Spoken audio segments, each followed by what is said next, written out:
وسلام على عباده الذين اصطفى أما بعد فقال تعالى أعوذ بالله من الشيطان الرجيم بسم الله الرحمن الرحيم إن الله يدافع عن الذين آمنوا إن الله لا يحب كل خوان كفور أذن للذين يقاتلون بأنهم ظلموا وإن الله على نصرهم لقدير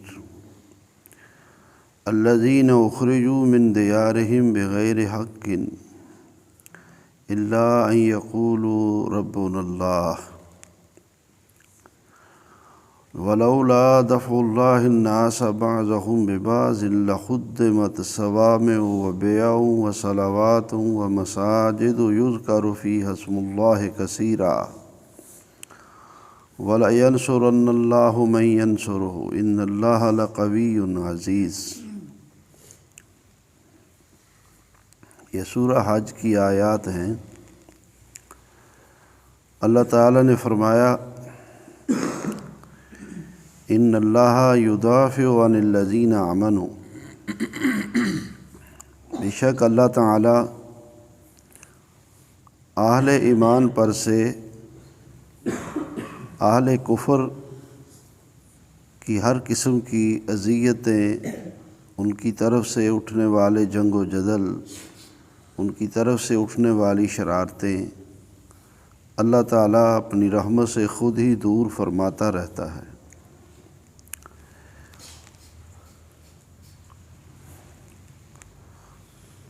کفر والے ایمان والوں کے خلاف حد سے زیادہ سازشیں، شرارتیں، ایذا رسانیوں کے پروگرام، مکر و فریب کرتے رہتے ہیں، لیکن اللہ تعالیٰ اپنی رحمت سے انہیں دور فرماتا رہتا ہے۔ جیسا کہ دوسرے مقام پہ فرمایا کلما اوقدوا نارا للحرب اطفاها اللہ، جب بھی اہل کفر اہل ایمان کے خلاف جنگ کی آگ بھڑکاتے ہیں، اللہ تعالیٰ اسے اپنی قدرت سے ٹھنڈا کر دیتا ہے۔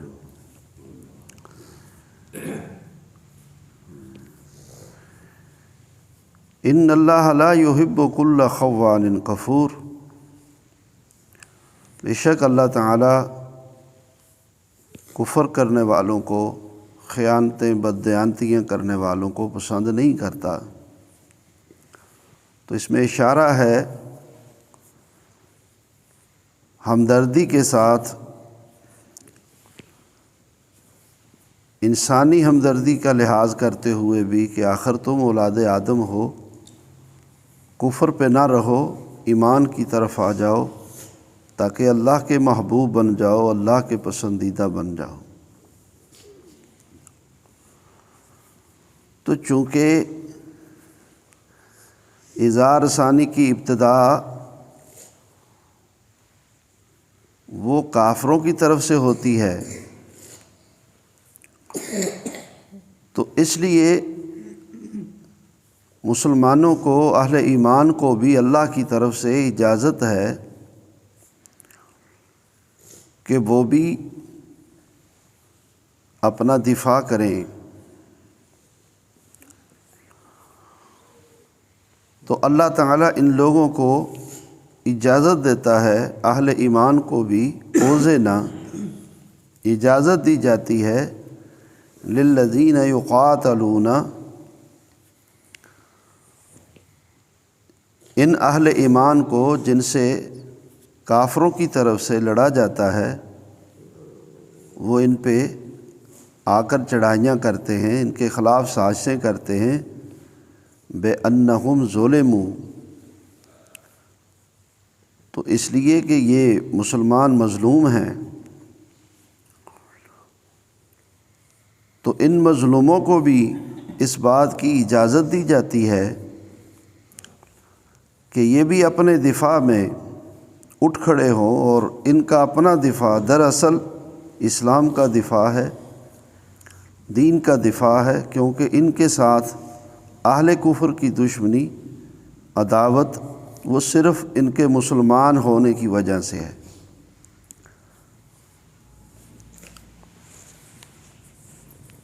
تو اہل کفر کی طرف سے جو پروپیگنڈا کیا جاتا ہے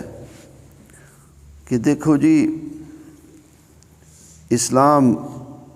جہاد کا حکم دیتا ہے، لڑائیوں کا حکم دیتا ہے، یہ لونڈیاں غلام بناتا ہے، اللہ تعالیٰ نے ان آیات میں ان سب چیزوں کی وضاحت فرما دی ہے کہ اگر کافروں کی طرف سے مسلمانوں پر ظلم نہ ہو تو مسلمانوں کو لڑنے کی کیا ضرورت ہے؟ مسلمانوں کو لڑنے کی ضرورت اسی بنا پر ہے کہ یہ مظلوم ہیں، اور جب یہ مظلوم ہیں تو ظالموں کے خلاف ان کو بھی لڑنے کا پھر حق حاصل ہے، اور پھر دنیا کو اسلام پر پروپیگنڈا نہیں کرنا چاہیے۔ وَإِنَّ اللَّهَ عَلَىٰ نَصْرِهِمْ لَقَدِيرٌ، اور یہ بھی خوب سن رکھو کہ بے شک اللہ تعالیٰ ان مسلمانوں کی مدد پر البتہ قدرت رکھتا ہے۔ پھر ایسا ہی ہوگا کہ یہ تھوڑے بھی ہوں گے، یہ نہتے بھی ہوں گے، یہ کمزور بھی ہوں گے، لیکن اللہ کی مدد اور اللہ کی نصرت سے پھر غالب آ جائیں گے۔ وَأَنْتُمُ الْأَعْلَوْنَ إِن كُنتُم مُؤْمِنِينَ، ان کا یہ غلبہ ایمان کی بنیاد پر ہوگا، اور اللہ کا وعدہ ہے کہ میرے مسلمان بندو تم ہی غالب ہو اگر تم مومن ہو، اگر تم ایمانیات پر قائم ہو، ایمان کے پورے تقاضے پورے کرتے ہو، تو پھر کوئی تمہارا کچھ نہیں بگاڑ سکتا، اس لیے کہ وَإِنَّ اللَّهَ عَلَىٰ نَصْرِهِمْ لَقَدِيرٌ، اللہ کی مدد، اللہ کی نصرت تمہارے ساتھ ہوگی۔ اور اللہ کا یہ ضابطہ کہ إِنَّ اللَّهَ يُدَافِعُ عَنِ الَّذِينَ آمَنُوا، اللہ تعالیٰ اہل ایمان کی طرف سے دفاع کے انتظامات خود ہی کر دیتا ہے۔ تو مسلمانوں کی تاریخ آج سے لے کے محمد الرسول اللہ تک وہ واضح ہے کہ اللہ تعالیٰ نے جب مسلمان متحد ہو کر اپنے دین کے دفاع میں اٹھ کھڑے ہوئے تو کافروں کی جماعتیں، ان کی تعدادیں، ان کے اسلحے، ان کے اسباب، وہ ان کا مقابلہ نہیں کر سکے، بالآخر وہ ہر جگہ پہ شکست کھا گئے، نیست و نابود ہو گئے۔ اللہ تعالیٰ نے مسلمانوں ہی کی مدد کی۔ پھر اللہ تعالیٰ ایک اور سبب بیان فرما رہا ہے، الذین اخرجوا من دیارہم بغیر حق، وہ مسلمان جن کو ان کے گھروں سے نکالا گیا نہ حق،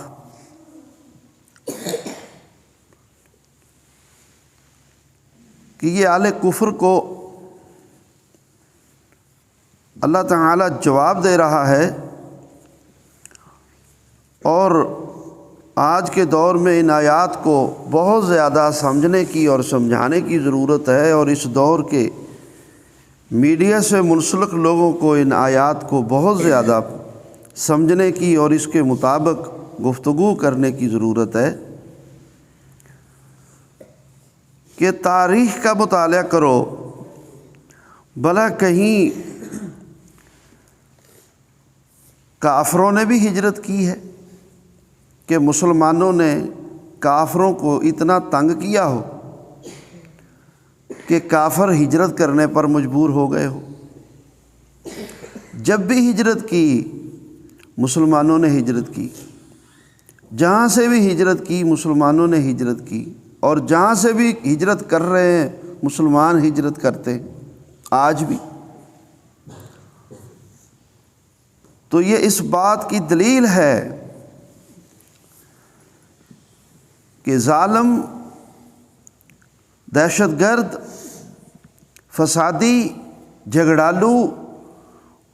اور اللہ کی زمین پر سے امن کا خاتمہ کرنے والے وہ کافر ہیں، مسلمان نہیں۔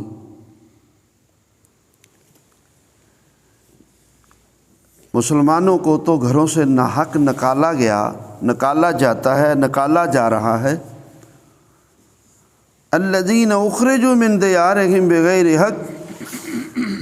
الا ان یقولوا ربنا اللہ، مگر بس ان کا صرف یہی جرم تھا کہ وہ کہتے تھے کہ ہمارا رب اللہ۔ اللہ پر ایمان لائے اور کافر ان کے دشمن ہو گئے۔ ایمان لانے کی دیر تھی، لا الہ الا اللہ محمد الرسول اللہ پڑھنے کی دیر تھی، اپنے بیگانے ہو جاتے تھے۔ بستیوں والے، علاقوں والے ان کے اوپر چڑھ دوڑتے تھے، اور آج بھی یہ سلسلہ اسی طرح ہے۔ تو پھر ان مسلمانوں کا بھی حق ہے کہ وہ بھی اپنا دفاع کریں، وہ بھی متحد ہوں، اور وہ بھی پھر اپنے جان مال عزت آبرو اور اپنے دین اور اپنے اہل و عیال اور اپنے بیوی بچوں کی حفاظت کے لیے وہ بھی آگے سے اٹھ کھڑے ہوں۔ پھر ان کا بھی حق ہے۔ تو فرمایا کہ ایک تو یہ بات ہے جو بڑی سمجھ میں آنے والی ہے، بڑی اصولی ہے، چونکہ مسلمانوں کا آگے سے اٹھ کھڑا ہونا اسلام، دین، ایمان، اپنی جان مال، بیوی بچوں، اہل و عیال کی حفاظت کے لیے یہ ان کا حق بنتا ہے۔ پھر چونکہ یہ مظلوم ہیں، ان کا حق بنتا ہے، ان کو گھروں سے نکالا جاتا ہے، یہ ہجرتیں کرتے ہیں، ان کا حق بنتا ہے کہ یہ بھی آگے سے اپنا دفاع کریں۔ اور اگلی بات فرمایا کہ اگر اللہ تعالی یہ اجازت نہ دیتا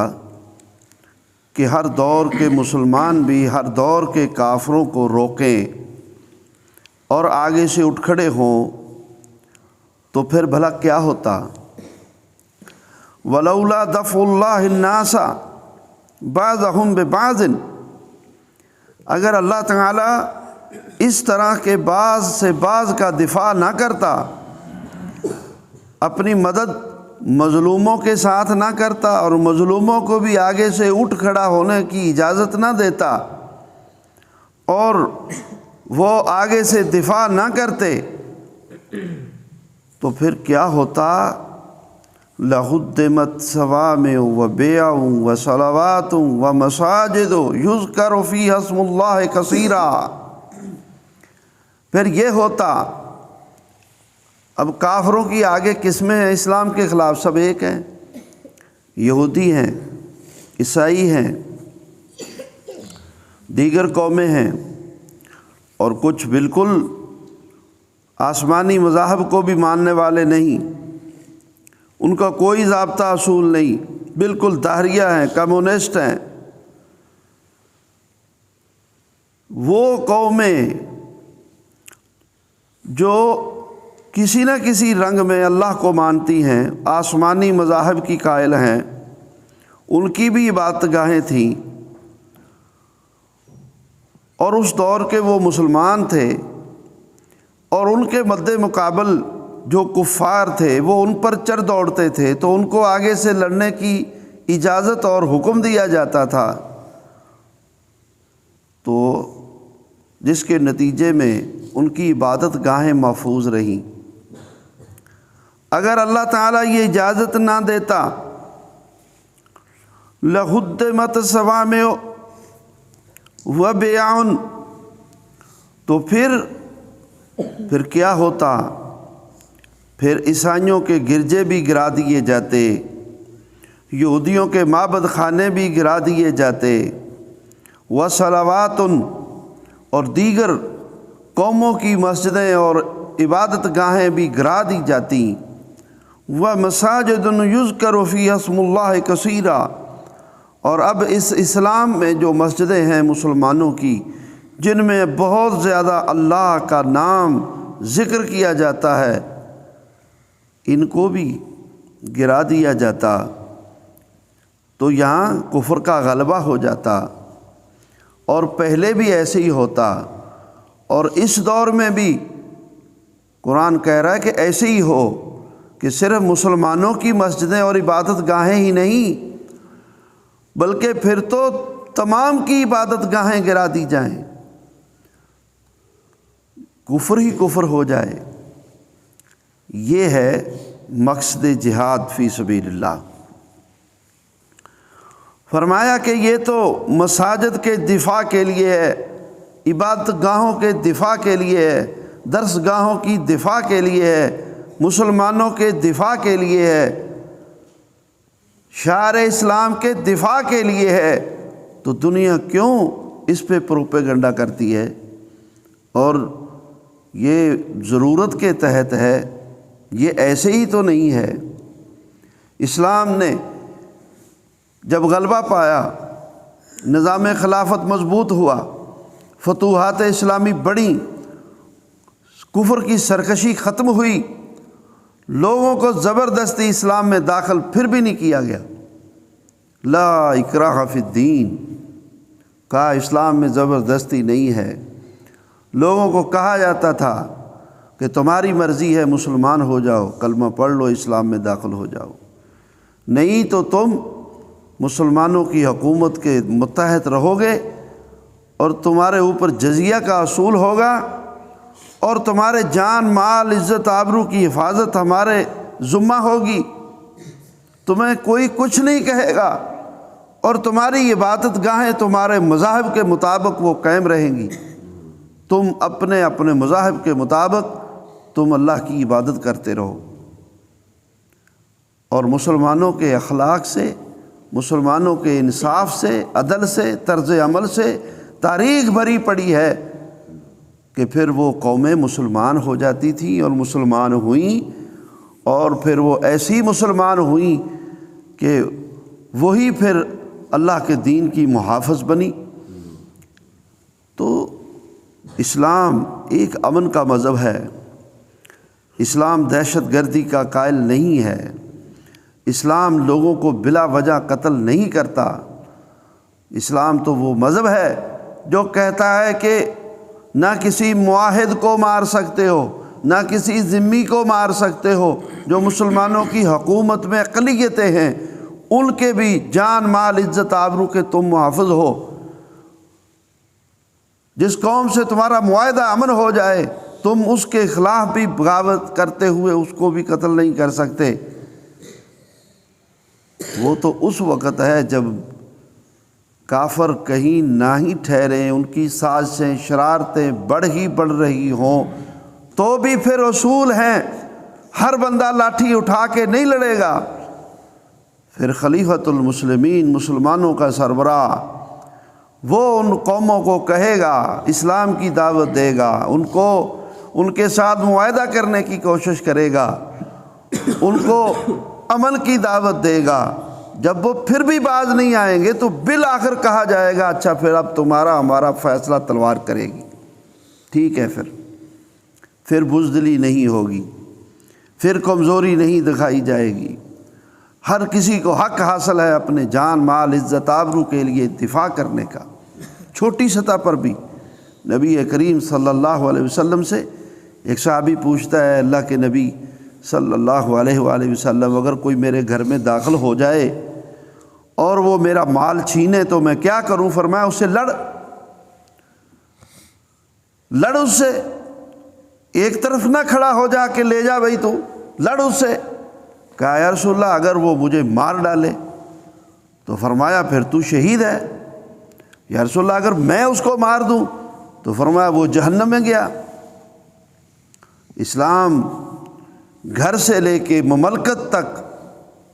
جرت اور بہادری کا درس دیتا ہے، بزدلی کا درس نہیں دیتا۔ جرت اور بہادری کا درس دیتا ہے، اور یہ اصولوں کی بنیاد پہ ہے۔ کسی کے گھر میں جا کے لڑنے کی اجازت نہیں دیتا، لیکن اگر کوئی تمہارے گلے پڑ گیا ہے تو پھر خاموش رہنے کا بھی حکم نہیں دیتا، پھر جرت کرنی ہوگی۔ تو اس لیے فرمایا کہ اگر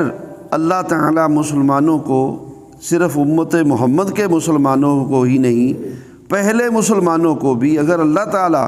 اس طرح سے آگے اٹھ کھڑا ہونے کی اجازت نہ دیتا تو پھر ان کا حشر کیا ہوتا، ان کی عبادت گاہیں گرا دی جاتی۔ وَلَيَنْصُرَنَّ اللَّهُ مَن يَنْصُرُهُ، یاد رکھو اللہ انہی کی مدد کرتا ہے جو اللہ کی مدد کرتے ہیں، جو اللہ کے دین پر قائم ہوتے ہیں، اس کو پھیلاتے ہیں، اس کی اشاعت کرتے ہیں، اس کے دفاع کے لیے اٹھ کھڑے ہوتے ہیں، اور لڑنا پڑے تو لڑتے ہیں، مال دینا پڑے تو مال دیتے ہیں، اولاد دینی پڑے تو اولاد دیتے ہیں۔ اللہ کی مدد بھی انہی کے ساتھ ہوتی ہے۔ اللہ تعالیٰ نے وہی جرت اور بہادری کا درس دیا، ان اللہ لقوی عزیز، بے شک اللہ تعالیٰ طاقت والا ہے، وہ غالب ہے۔ اور یاد رکھو کہ جب وہ مسلمانوں کے ساتھ ہے تو اے ایمان والو، پھر تمہیں بزدلی دکھانے کی تو کوئی ضرورت ہی نہیں ہے۔ تمہارے کرنے کا یہ کام ہے کہ اٹھ کھڑے ہو اور اللہ کی زمین کے اوپر، اللہ کی زمین کے اوپر اللہ کے دین کے غلبے کا کام یہ بھی مسلمانوں کے ذمے ہے، اور پھر اللہ کی زمین کے اوپر سرداری کا حق بھی مسلمانوں کا ہے۔ اللہ تعالیٰ نے یہ تو پہلے دور سے مسلمانوں کو کہہ دیا تھا کہ اللہ کی زمین کے اوپر اقتدار تمہارا ہوگا، اقتدار تمہارا ہوگا، اور اس امت کے لیے بھی اللہ تعالیٰ کا یہی اصول ہے، اور اس کے لیے جد و جہد وہ امت مسلمہ پر فرض ہے۔ اور پھر جب اللہ تعالیٰ مسلمانوں کو غلبہ دے تو پھر کیا کریں؟ چھوٹی چھوٹی ٹکڑیوں میں نہ بٹیں، چھوٹی چھوٹی مملکتوں میں نہ بٹیں، متحد ہوں، ایک ان کا سربراہ ہو، اس کو امیر المومنین کہیں یا خلیفۃ المسلمین کہیں یا کوئی بھی لقب دینا ہے دے لیں، لیکن سربراہ ایک ہوگا، ایک فوج ہوگی، ایک جھنڈا ہوگا، ایک بیت المال ہوگا، معیشت کا نظام ایک ہوگا۔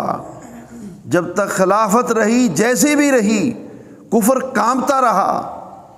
اور جب خلافت ختم ہوئی کفر دلیر ہو گیا، اور اب کم و بیش 150-200 سال سے مسلمانوں کو ہوش ہی نہیں آ رہی کیا کرنا ہے، کدھر کو جانا ہے، ایسے ٹکڑوں میں تقسیم ہوئے ہیں۔ اللہ تعالیٰ امت مسلمہ کو صحیح فہم عطا فرمائے، اور ہماری مسلم قیادتوں کو اللہ تعالیٰ ان اپنی اپنی ملکوں کی سیاست سے نکل کر امت کی سیاست کی فکر نصیب فرمائے۔ فرمایا جب اللہ پھر مسلمانوں کو اقتدار دے دے، ملے گا ان مراحل سے گزرنے کے بعد، الذین مکناہم فی الارض اقاموا الصلاۃ وآتوا الزکاۃ وامروا بالمعروف ونہوا عن المنکر، تو ان پر یہ ذمہ داری ہوگی کہ وہ اقامت صلاۃ کا نظام قائم کریں، زکوٰۃ کی وصولی کا نظام قائم کریں، امر بالمعروف اور نہی عن المنکر کا نظام قائم کریں، وہ لوگوں کو نیکی کی طرف حکم دینے کے دعات مقرر کریں، گناہوں سے روکنے کے دعات اور مبلغ مقرر کریں، اور امر بالمعروف اور نہی عن المنکر ہو تاکہ لوگ دین کے اوپر قائم رہ سکیں، اور زکوٰۃ کی وصولی کا نظام، نماز کا نظام، مساجد کی تعمیر، ائمہ مساجد اور مساجد کے انتظامات، اور اللہ کے بندوں کو اللہ کی عبادت کی سہولتیں فراہم کرنا، پھر وہ اس اسلامی حکومت کی ذمہ داری ہوگی۔ فرمایا وَلِلَّهِ عَاقِبَةُ الْأُمُورِ، اور اللہ ہی کے لیے ہے سب انجام کار، اسی کے فیصلے اسی کے ہاتھ میں ہے۔ لیکن یاد رکھو کہ اللہ تعالیٰ مدد انہی کی کرے گا جو اللہ کے دین کی مدد کریں گے۔ تو الحاصل ان آیات کریمہ میں اللہ تعالیٰ نے مسلمانوں کو ایک ایسی ورک شیٹ سمجھائی ہے کہ اگر وہ اس کے اوپر چلیں تو پھر انہی کا غلبہ ہے اور انہی کا یہ حق ہے، اور عالم کفر کو اللہ تعالیٰ نے ان کے اس پروپیگنڈے کا جواب دیا ہے، اور جو اس دور میں بالخصوص بہت زیادہ ہوتا ہے کہ یہ مسلمان ایسے ہیں، مسلمان ایسے ہیں، مسلمان ایسے ہیں، مسلمان ایسے نہیں ہیں۔ بالخصوص اس دور میں 200 سال سے جو بھی شرارتیں اللہ کی زمین کے اوپر ہیں جنگ و جدل کی، وہ عالم کفر کی طرف سے ہیں، اور مسلمان حکمرانوں کو جرت کے ساتھ یہ بات کہنی چاہیے۔ جب سے اسرائیل بنا، بلکہ اس کے بننے میں ہی یہی نقطہ تھا، اس وقت سے وہ مسلمانوں کو تنگ کر رہا ہے۔ امریکہ نے 200 سال سے جنگیں جاری رکھی ہوئی ہیں، اور دیگر آپ انڈیا کو دیکھ لیں، جب بھی شرارت ہوئی اس کی طرف سے ہوئی۔ آپ روس کو دیکھ لیں، سربیوں کے ساتھ کیا ہوا، آپ برما کو دیکھ لیں وہاں کیا ہوتا ہے، فلسطین کو دیکھ لیں، کشمیر کو دیکھ لیں، جہاں جہاں بھی ہیں مسلمان مظلوم ہیں، جہاں جہاں بھی ہیں دہشت گردی کفر کی طرف سے ہے، مسلمانوں کی طرف سے نہیں ہے۔ اور افسوس تف ہے ان مسلمان حکمرانوں کے اوپر، ان کو یہ بات کہنے کی بھی جرت نہیں ہے کہ سازشیں ساری تمہاری طرف سے، دہشت گردیاں ساری تمہاری طرف سے، اور تم بدنام مسلمانوں کو کرتے ہو، بدنام اہل اسلام کو کرتے ہو، بدنام تم قرآن کو کرتے ہو، بدنام ہمارے نبی کو کرتے ہو۔ تو کاش کہ مسلمان اس اصول کو سمجھے۔ اللہ تعالی ہم سب کو کتاب و سنت کو سمجھنے کی اور اس پہ عمل پیرا ہونے کی توفیق عطا فرمائے۔ اقول قولی ھذا واستغفر اللہ لی ولکم وآخر دعوانا ان الحمد للہ رب العالمین۔